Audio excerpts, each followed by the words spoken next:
হয়, মই কফিল আৰু আপোনালোকলৈ লৈ আহিছোঁ এটি সুন্দৰ আচলতে বাৰ্তা আৰু সেই সুন্দৰ খবৰটো হৈছে যে ডিমৰুপৰীয়া সাহিত্য সংস্কৃতি মঞ্চ হোজাইৰ আজি এক বিশেষ আলোচনা বহিছিল ডংকি গাঁৱৰ ফয়জুল হক ডাঙৰীয়া ঘৰত আৰু এই সভাত হোজাই অঞ্চলৰ বিভিন্ন লোক আহি পেলাই এইদৰে উপস্থিত হৈছে আপোনালোকে দেখিছে আৰু এই সভাখনৰ মুখ্য উদ্দেশ্য আছিল যে আগন্তুক ৩০ মে তাৰিখে নীলবাগান PMশ্ৰী উচ্চতৰ মাধ্যমিক বিদ্যালয়ত মঞ্চৰ এখন বিশেষ সভা অনুষ্ঠিত হ'ব, আলোচনা চক্ৰ অনুষ্ঠিত হ'ব। এই সভাত অসমৰ বিভিন্ন প্ৰান্তৰ বুদ্ধিজীৱীসকল আহি উপস্থিত হ'ব। তেওঁলোকে ভাষণ ৰাখিব আৰু এই সভাৰ কেনেকৈ এই সভাখন আগন্তুক ৩০ তাৰিখৰ সভাখন কেনেকৈ সাফল্যমণ্ডিত কৰিব পাৰি, ইয়াৰ যিটো সাফল্যতাৰ কাৰণে যিখিনি কাম কৰিব লাগে সেইখিনি কাম আজি এই সভাখনে বহি পেলাই আলোচনা কৰি এইটো সাফল্যমণ্ডিত কৰাৰ কাৰণে আগবাঢ়িছে। আপোনালোকে নিশ্চয় সহায় সহযোগিতা কৰিব আৰু এনে সুন্দৰ বাৰ্তাবিলাক আপোনালোকে সমাজত বিয়পাই দিব। আহক আমি উদ্যোক্তাসকলৰ ভাষ্য আছে শুনো। হয়, আজি আমাৰ কাৰ্যকাৰী কমিটিৰ সভা আছিলে। এই মানে মে মাহৰ 30 তাৰিখত আমি এখন আলোচনা চক্ৰ নীলবাগান হায়াৰ ছেকেণ্ডেৰী অনুষ্ঠিত কৰিবলৈ গৈ আছোঁ। এই বিষয় লৈ আজি আমাৰ মানে বিস্তৃতভাৱে আলোচনা হ'ল। কাৰণ এই যিখন মানে আলোচনা চক্ৰ হ'ব তাতে আমি মানে এজন মানে চিফ গেষ্ট, এজন মানে সন্মানীয় মানে অনাৰেবল গেষ্ট আৰু এজন মানে দুজন বক্তা আমি মানে হেৰি কৰিব লাগে, চিলেক্ট কৰিব লাগে। ইতিমধ্যে আমি ইনিচিয়েলি আমি মানে 4জনৰ নামো আমি মানে কথা বাৰ্তা ইনিচিয়েলি মানে যদিও ফাইনেল হোৱা নাই। আমাৰ দেৱব্ৰত শৰ্মা ছাৰ যোৰহাটৰ মানে অৱসৰপ্ৰাপ্ত এই অধ্যাপক, আমাৰ গুৱাহাটী ইউনিভাৰ্চিটিৰ অৱসৰী অধ্যাপক এই মানে আব্দুল মান্নান ছাৰ, আৰু আমাৰ হোজাইৰ হেৰি এই গাৰ্লছ কলেজৰ প্ৰফেচাৰ পীযুষ নন্দী, আমাৰ আৰু এজনো থাকিব, 4জন মানে হেৰি থাকিব। মানে সভাখনৰ উদ্দেশ্য হ'ল যে আমাৰ সমাজত সাহিত্য সংস্কৃতি চৰ্চাৰ বিশেষকৈ লিখা মেলাৰ যাতে এটা পৰিৱেশ সৃষ্টি হয়, নতুন প্ৰজন্মৰ মাজত যাতে লিখা মেলা কৰাৰ অভ্যাস গঢ়ি উঠে, সেইটো হ'ল এটা আমাৰ উদ্দেশ্য। সেই উদ্দেশ্যে এই ডিমৰুপৰীয়া সাহিত্য সংস্কৃতি মঞ্চখন আমি গঠন কৰিছোঁ আৰু সেইটোৱে আমাৰ মুখ্য উদ্দেশ্য।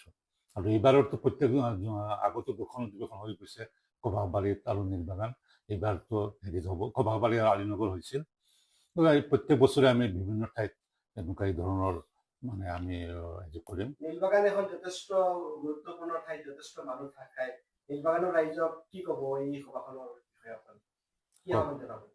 নীলবাগানবাসী ৰাইজৰ লগত ইতিমধ্যে আমি কিছু পৰ্যায়ত আলোচনা কৰিছোঁ। তেওঁলোকৰ পৰা পূৰ্ণ সহযোগিতা আমি আশা কৰিম আৰু তেওঁলোকে ইতিমধ্যে আমাক প্ৰতিশ্ৰুতি দিছে যে এই সভাখন, এই যিটো আলোচনা চক্ৰ, সেই আলোচনা চক্ৰখনক সম্পূৰ্ণৰূপে সাফল্যমণ্ডিত কৰিবৰ কাৰণে তেওঁলোকৰ পৰা মানে যৎপৰোনাস্তি চেষ্টা কৰিব। আমাৰ আচলতে আলোচনাৰ মূল বিষয়টো, আলোচনা চক্ৰখনৰ মূল যিটো আলোচ্য বিষয় হ'ব, সেইটো আছিলে অসমৰ সমাজ জীৱনত পৰিচয় সংকট বনাম জনগোষ্ঠীয় আকাংক্ষা। এই বিষয়ৰ ওপৰত আমাৰ এখন আলোচনা হ'ব। তাত আমি পণ্ডিতসকলক মাতিছোঁ, তেওঁলোকৰ মতামত আমি শুনিম। আমাৰ ফালৰ পৰা 2-4টা হয়তো কথা ৰখা হ'ব। আৰু যিটো আপুনি ডিমৰুপৰীয়া সাহিত্য সংস্কৃতি মঞ্চৰ যিটো প্ৰচেষ্টা আমি 2021 পৰা যিটো আৰম্ভ কৰিছিলোঁ, সেইটোৱে এই সভাখনৰ পিছত আৰু ত্বৰান্বিত হ'ব বুলি আমি আশা কৰিছোঁ। আমাৰ মূল উদ্দেশ্য ইতিমধ্যে আমাৰ মঞ্চৰ মুখ্য উপদেষ্টাই কৈছে যে এই অঞ্চলত হোজাই, ডিমৰুপৰীয়া বুলি কথা আমি হোজাই জিলাত যাবলৈ লৈছোঁ। এই হোজাই জিলাত যাতে সাহিত্য আৰু সংস্কৃতিৰ এটা পৰিৱেশ আমি গঢ় দিব পাৰোঁ আমাৰ জনগোষ্ঠীৰ মাজত, কাছাৰ আৰু চিলেট বুলি জনগোষ্ঠীৰ মাজত যাতে আমি সাহিত্য সংস্কৃতিৰ এটা পৰিৱেশ গঢ় দিব পাৰোঁ, চৰ্চাৰ এটা পৰিৱেশ গঢ় দিব পাৰোঁ। আৰু আমাৰ নৱপ্ৰজন্মৰ যিবিলাক শিল্পী কলা কুশলী আছে, তেওঁলোকক যাতে এখন মঞ্চ দিব পাৰোঁ, সেই উদ্দেশ্য আগত ৰাখি আমি এই মঞ্চখন গঠন কৰিছোঁ। আৰু এই মঞ্চখনে আজি 5ম বৰ্ষত ভৰি দিছে। সেই 5ম বৰ্ষ পূৰ্তি উপলক্ষে আমি আলোচনা চক্ৰখন অনুষ্ঠিত কৰিব খুজিছোঁ। আৰু সেই আলোচনা চক্ৰখনত আমাৰ ডিমৰুপৰীয়া সাহিত্য সংস্কৃতি মঞ্চৰ বাৰ্ষিক মুখপত্ৰ ডিমৰুপৰীয়াৰ সংখ্যা 3 আৰু সংখ্যা 4 উন্মোচন কৰা হ'ব। অসমীয়া সাহিত্য সংস্কৃতি মঞ্চ, অসমীয়া সাহিত্য সংস্কৃতিটো আছে, সেই সাহিত্য সংস্কৃতিৰ ধাৰাত এই জনগোষ্ঠীয় যিটো সাহিত্য চৰ্চা হৈ আছে, তাত অসমীয়া সাহিত্য সংস্কৃতিৰ কেনে অৱদান আগবঢ়াব বুলিয়ে? অসমীয়া সাহিত্য সংস্কৃতিৰ চৰ্চাৰ কাৰণে আমি ডিমৰুপৰীয়া সাহিত্য সংস্কৃতি মঞ্চ গঠন কৰিছোঁ।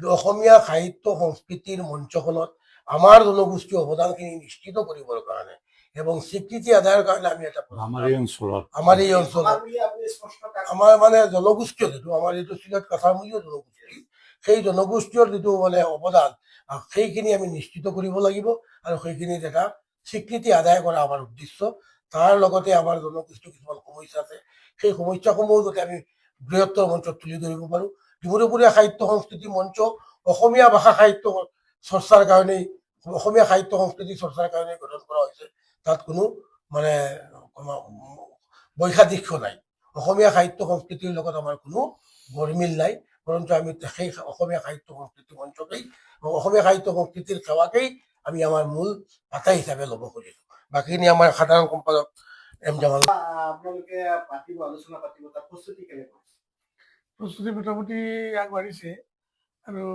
যিহেতু আমি সকলোৱে আগ্ৰহী এটা ক্ষেত্ৰত যে খালি কেৱল খাই বৈ জীয়াই থকা নামটোৱেই জীয়াই থকা নহয় তাৰোপৰি আমাৰ বহুতখিনি কৰিবলগীয়া আছে মানৱ জাতি হিচাপে আমি আমাৰ নিজৰ শিপা অনুসন্ধান কৰিব লাগিব আৰু শিপা অনুসন্ধান কৰি আমি যি পাওঁ সেইখিনি সংৰক্ষণ কৰাৰ দায়িত্ব আমি আমাৰ শিপাৰ সংৰক্ষণ অনুসন্ধান আৰু সংৰক্ষণ আমি নকৰিলে বেলেগ কোনে দায়িত্ব দিব সেইখিনি আমি নিজে কৰিব লাগিব তেনেকুৱা এটা বাতাবৰণ সৃষ্টিৰ ক্ষেত্ৰত মানে আমি ডিমৰুপৰীয়া সাহিত্য সংস্কৃতি মঞ্চ সমৰ্পিত আৰু সেই ক্ষেত্ৰত যথেষ্ট সঁহাৰিও পাইছোঁ যিসকল সদাশয় ব্যক্তি আমাক এই ক্ষেত্ৰত কায়িক আৰু আৰ্থিকভাৱে সহায় সহযোগিতা আগবঢ়াইছে তেখেতসকল আমাৰ চিৰনমস্য আৰু তেখেতসকলৰ লগতে সহযোগিতা বিশেষকৈ হুছেইন আহমদ আলফা ডাঙৰীয়াৰ কথাই কৈছোঁ তেখেতে প্ৰত্যেকবাৰেই যোৱা দুটা অধিৱেশন আমি পাৰ কৰিলোঁ প্ৰথম আৰু দ্বিতীয় অধিৱেশনত আমাৰ বহুত টকা খৰচ হৈছে এইখিনি আমাৰ ডনেশ্যনৰ ওপৰতে হৈ গৈছে তেখেতসকলৰ নিচিনা ব্যক্তিসকলে সদাশয় ব্যক্তি আগবঢ়াই দিছে হ'বই